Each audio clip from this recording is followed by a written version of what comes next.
no capítulo 16, né, que é a regulação da microcirculação. Lembra que eu tinha comentado com vocês sobre o controle local, né? A gente tem artérias, arteríolas, venas, veias e capilares. O controle local, ele é feito por essa estrutura aqui, que são as arteríolas, e dentro dessas arteríolas a gente tem as meta-arteríolas. O que acontece? Essas meta-arteríolas e arteríolas, elas têm músculo liso, né, em volta delas, e esse músculo liso que eu tenho nas meta-arteríolas, eles são intermitentes. Olha a diferença aqui. O arterial, né, ele é contínuo e na veia também é contínuo.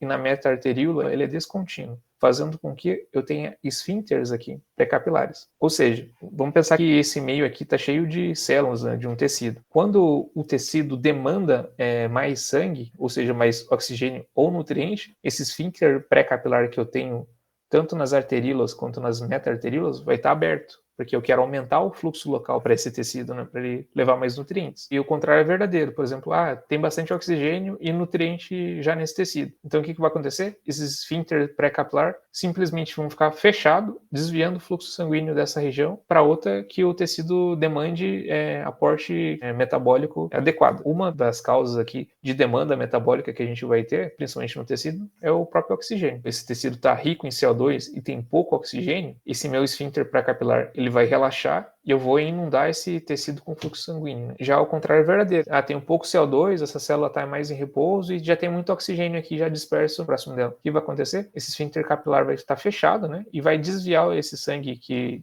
ia passar nesse tecido para outro local que está precisando. Basicamente, o mecanismo de controle local que acontece pelas meta-arteríolas e arteríolas é pelo oxigênio e outros nutrientes. Até pela lei da quarta potência, por exemplo, esse tecido está precisando de muito sangue. Ele consegue aumentar de 2 até 256 vezes o fluxo para essa região aqui, para nutrir, se for a necessidade do tecido. Eu tinha comentado com vocês do esfíncter pré-capilar, né, que ele tem essa capacidade de abrir e fechar. Se tem muito oxigênio no tecido, ele vai ficar fechado, o fluxo sanguíneo não vai passar para aquele tecido. Se eu tenho pouco oxigênio, tem um aumento muito grande de CO2, esse esfíncter pré-capilar da meta-arteríola vai abrir e eu vou ter fluxo sanguíneo para aquele local. Quem faz esse controle é a meta-arteríola e o nome que esse processo recebe é vasomotilidade. Vasomotilidade nada mais é que essa capacidade da arteríola e da meta-arteríola ficar abrindo e fechando, né? Então por isso que a gente fala que o fluxo de sangue nos capilares ele não é contínuo, ele é intermitente, né? Porque vai depender da demanda do tecido. O fator principal para mim regular minha vasomotilidade é a oferta de oxigênio.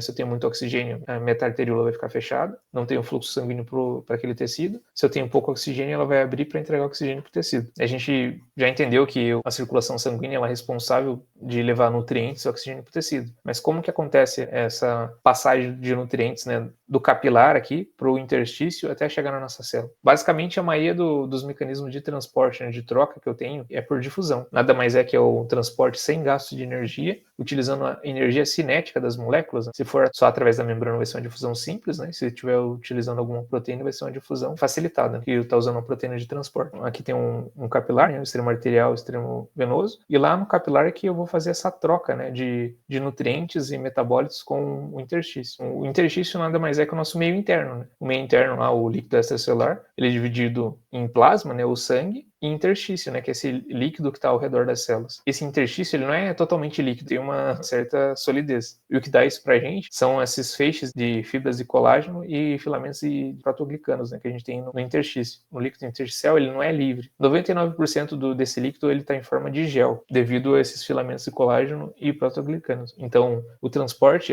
sai do capilar, né, que vai acontecendo difusão de forma lenta através do gel que a gente tem no interstício até chegar na célula. Como acontece essa difusão, essa troca de nutrientes, né, do capilar com o interstício, né, ou com o meio interno, né, para chegar até a célula? Acontece por diferença de pressão, né? A gente já comentado dos gradientes de pressões. Aqui o que mais interessa para a gente são dois, que é a pressão hidrostática e pressão coloidosmótica. A pressão coloidosmótica também ela pode ser chamada de pressão oncótica. Coloidosmótica e oncótica são sinônimos, é a mesma coisa. O que é a pressão hidrostática? Já está me dizendo, pressão hidroestática. Hidro de água, estática de água parada. O que isso nos diz? Que o vaso, né, qualquer vaso sanguíneo, ele vai ter líquido dentro dele, principalmente plasma, né, formado por água, e esse plasma, ele exerce uma pressão contra a parede desse vaso. O nosso endotélio, os nossos capilares, ele não é totalmente fechado, ele possui fenestras. Ele tem vários furos dentro dele. A pressão desse líquido dentro do vaso faz com que ele extravase para fora do capilar, né? Uma pressão que empurra o meu plasma para fora do capilar, para que ele faça a difusão para o tecido. Nossa pressão pressão capilar média, ou pressão hidrostática também é igual, o Starling, né, ele colocou com 17,3 pressão hidrostática capilar. É a força com que esse líquido ele tenta sair do vaso. Já a pressão oncótica, na verdade, ela é mediada por proteínas. Como as proteínas são macromoléculas, elas são moléculas grandes, elas não conseguem passar por esses poros aqui. Como ela não consegue passar pelos poros e ela é uma macromolécula, ela acaba fazendo como se fosse um processo de osmose, ela acaba atraindo água também.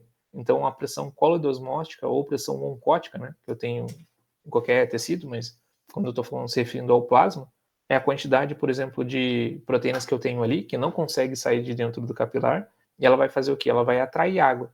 A pressão hidrostática está empurrando o líquido para fora do meu capilar, e a pressão coloidosmótica ou pressão oncótica, ela está puxando o líquido de volta para o capilar. É como se fosse um cabo de guerra aí. A proteína, né? Então a pressão coloidosmótica ou pressão oncótica, quem que é o cara, né, que faz essa pressão dentro do vaso sanguíneo são nossas proteínas, né? E a proteína que a gente tem mais abundante, que é 80% da pressão coloidosmótica, a responsabilidade dela é da albumina. Então, nossa albumina, ela é responsável por estar puxando o líquido do interstício para dentro do capilar, para dentro do vaso. Aí um detalhe bem legal da prática clínica também, por exemplo, quando a albumina, né, é uma proteína que ela é ou sintetizada pelo fígado.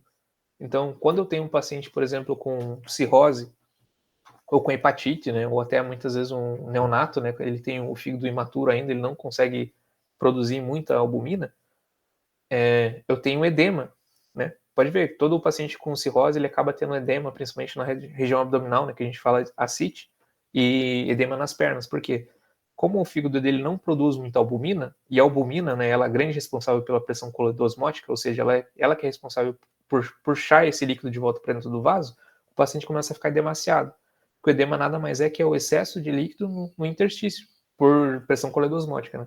Mas só para voltar aqui, então, a gente entendeu que a pressão, o capilar, né, ele vai ter uma pressão, né, que é de saída, que é a pressão hidrostática, que é essa pressão que está fazendo com que o líquido saia, né, do capilar para o tecido, se difunda, né, para o tecido.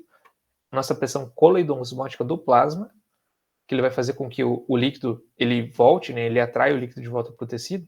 E essa pressão coloidosmótica ela tem um valor legal que é bom decorar, que a pressão coloidosmótica é 28 do plasma, né? E a pressão capilar médica ou pressão hidrostática é 17,3, com promédio de 17. Ou seja, fora essas duas forças que eu falei aqui do capilar, tem mais algumas forças que agem aqui no vaso, né? Tem minhas forças que estão agindo dentro do vaso, fora do vaso do interstício. Mesmo eu falando para vocês que a albumina, né, que é a nossa grande proteína aqui, que ela é responsável pela pressão coloidosmótica, como eu tenho proteínas aqui no meu líquido intersticial, essas proteínas também exercem pressão oncótica.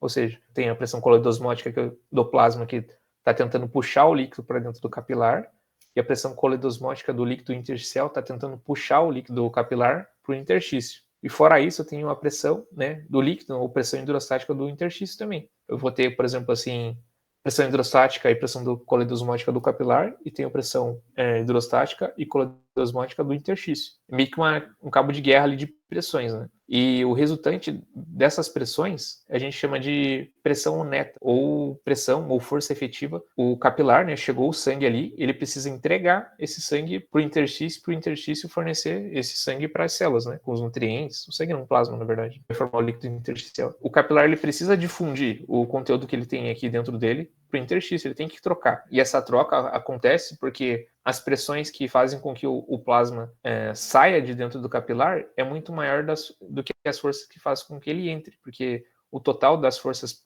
do capilar é 28. 28,3 para sair e 28 que é a pressão coloidosmótica para voltar para dentro do capilar. Ou seja, a força resultante é de 0,3. Ou seja, a minha pressão neta de filtração, de eu tirar líquido do capilar para fora, é de 0,3.